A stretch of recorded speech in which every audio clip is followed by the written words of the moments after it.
Hello, and welcome to another episode of Klaus's Random Thoughts, a series of videos where I talk about new games I have played and give you my thoughts on them. Today's game, I didn't really think about doing a video for because technically it's been out for well over a year in early access. It's only in the last month as it actually hit 1.0 and become a new game? Sometimes early access is complicated. But anyway, the game we're going to be talking about today is Hades. I've been playing this game since early access, and I think that's part of the reason why I just like, oh yeah, it's not really a new game. But I bought it day one when it got announced at the Video Game Awards, I guess last year. That seems kind of right. I always want to think it's like 2 years old. I keep thinking that. I don't know why. But I played it since day one. I was sold on it. Roguelikes with Greek mythology, sold. So I had to get it, and it was fun, of course. But everything we're going to be talking about is all 1.0 stuff. Like, I made a fresh file after it hit its 1.0 patch or release thingy. I don't know how you would say it. So everything is like the experience that you would have if you just bought it today, instead of like me, who's played it maybe every 3 patches or so, off and on. So, just letting you guys know about that. Let's get right into it. Let's start with the story. There's an actual story for this game, which is a bit odd for roguelikes. If you play a lot of them, story seems to be on the side or the last thing that they kind of think about, while gameplay is on the forefront, and that's where it matters the most. In this case, story's up there with gameplay. It matters. Everything you do in this game, it matters for the story. The way you die on a run, the way you complete a run. Well, I should say when you complete a run, not how.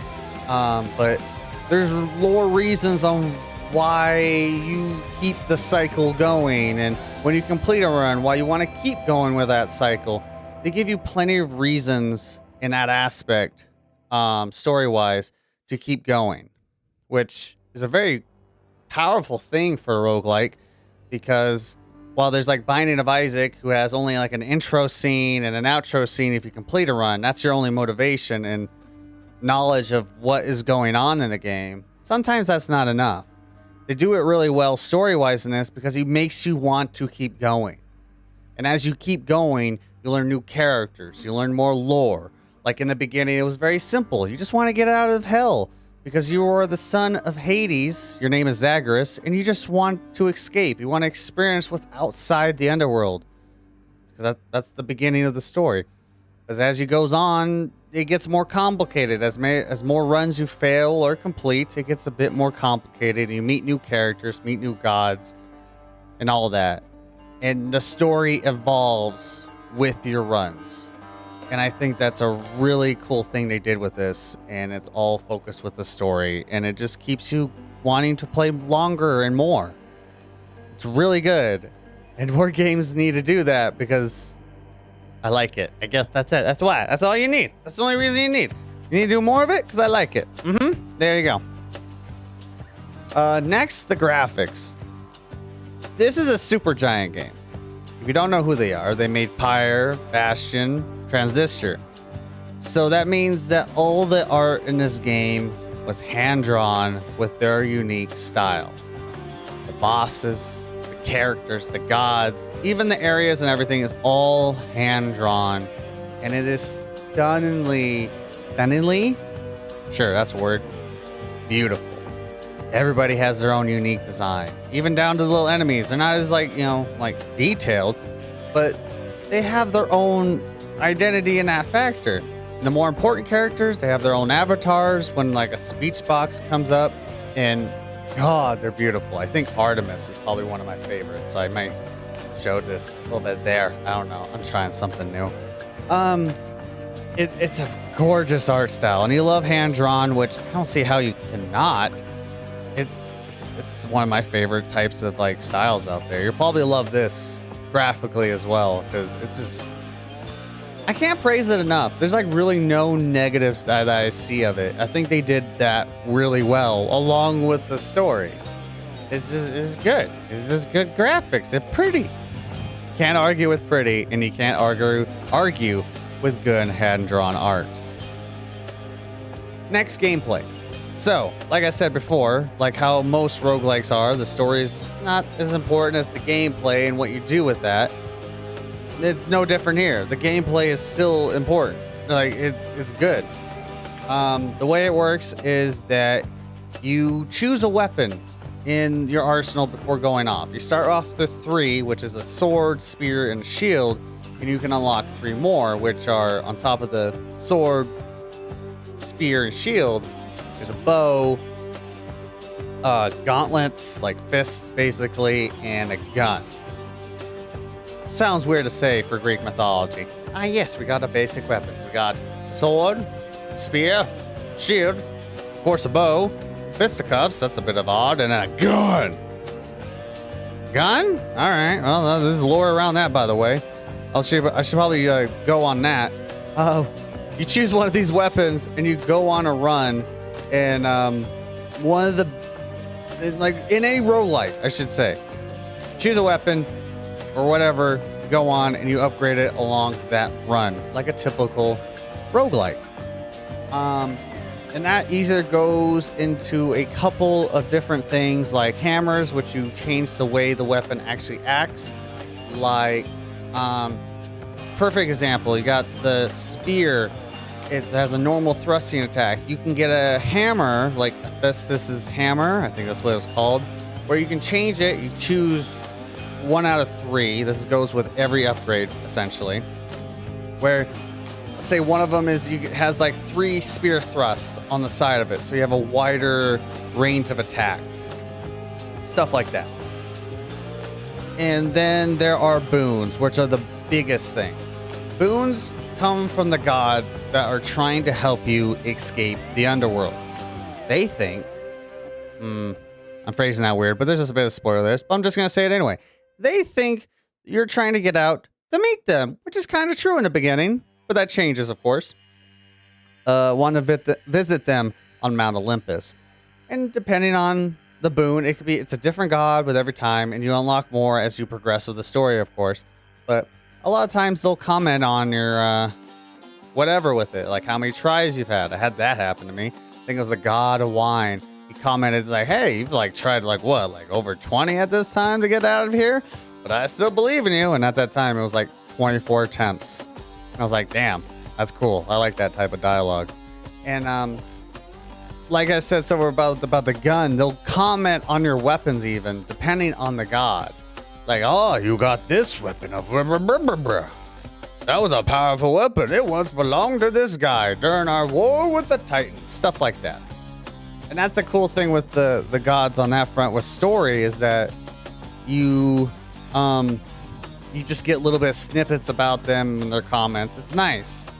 That's really cool. And of course, those evolve to other ones with rarities on top of that. There's rarities for every ability. Another upgrade is the Palm of Power. They're basically pomegranates, so you can level up of your abilities of strength and stuff like that. And it gets even more complicated as it goes on. You get consumables, keys, nectars, ambrosia, stuff like that. It gets a bit more complicated that I'm not gonna waste your time on, but it's a really cool feature and it's really nice. It's a fun gameplay. Like each weapon has a attack and a special. And depending on the weapon, also has a charge attack. So the sword has a normal combo, and then your special is that you slam the sword on the ground and it does a shockwave. Every weapon has that. Even the gun, which has normal fire and then a grenade launcher, stuff like that. And you expand upon that as you keep going. And yeah, like the gameplay is actually a lot more complicated. Now I'm thinking about it, trying to explain it to you, because you got those. You have a bloodstone, which is like a cast spell, and you can upgrade that with different ways depending on the god you get. You have a dash, which could deflect damage or cause damage. You can upgrade how many times you dash. Oh my god, there's the whole board of the Mirror of Darkness or whatever you get from Nyx, the god, like Knight Incarnate. I think that's how their title is. And you can get like stuff like that, like increase a whole bunch of stuff. It can get complicated, and you have customability outside a run as just as much as you do while in a run. It is very deep, just like any roguelike should be, in my opinion. It should get deep and have almost endless combinations of skills and abilities of that nature. It does that, and it does it really well. You go through, I think 4 areas to reach to the end boss. And each area, of course, has a boss. And as you progress, those bosses could evolve. And that's, it just is an ever-evolving game. And it really feels like that as you go on, too. Not just story-wise, but also gameplay-wise with the bosses. They could have different modes for that run particularly, or you can fight a different one with a group of other bosses. It's very interesting how they do that to make it an evolving feeling game. And that's like a lot of it is with the gameplay. And yeah, it's a fun time. Man, I have to say it. I think it's up there as one of my favorite roguelikes. And as a person who loves roguelikes, that's kind of a big deal for me. But they just do so many things right. There's an actual story, and the way they explain everything within that story is so well done. It's graphically beautiful. You can't beat great hand-drawn art, you know? You really can't. The gameplay is just as satisfying as any other roguelike out there. It's a lot of fun, and it makes me want to keep going. It also gets very difficult, which I love.